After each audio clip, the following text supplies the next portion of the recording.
Oh, answer. Kaya naman na, so may in-advisean ka na ng abogado mo, ha? Mr. Arevalo, Are you involved in any ghost projects?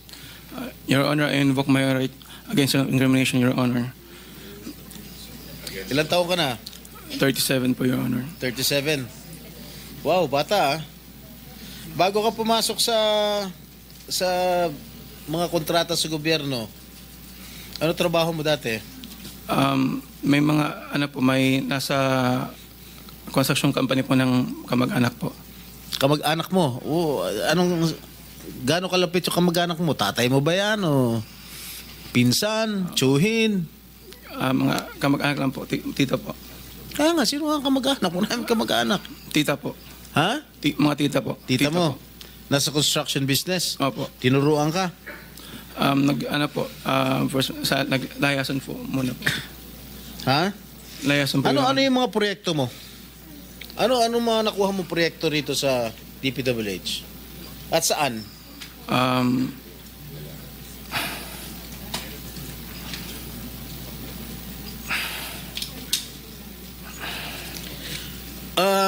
Mr. Arevalo, alam mo, malamig na malamig ulo ko ngayon ha.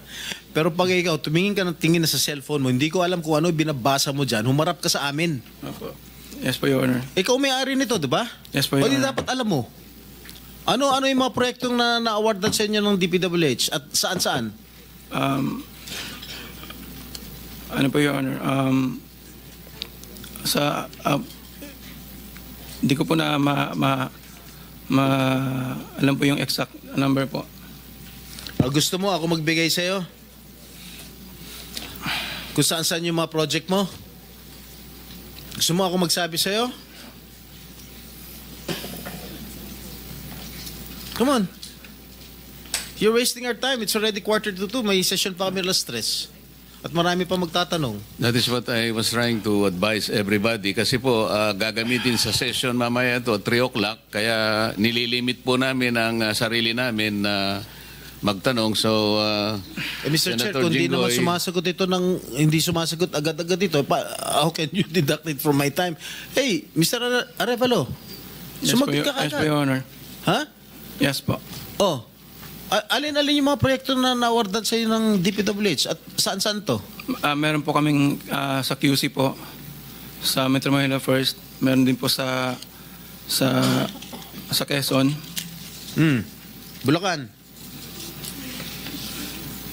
Your Honor, I invoke my right against self-incrimination, Your Honor.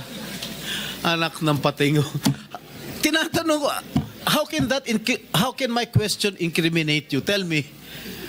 Tinatanong ko lang saan yung proyekto mo.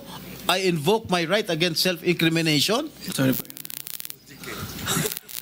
Ha? How can that incriminate you? Tell me. Pinapainit ng ulo.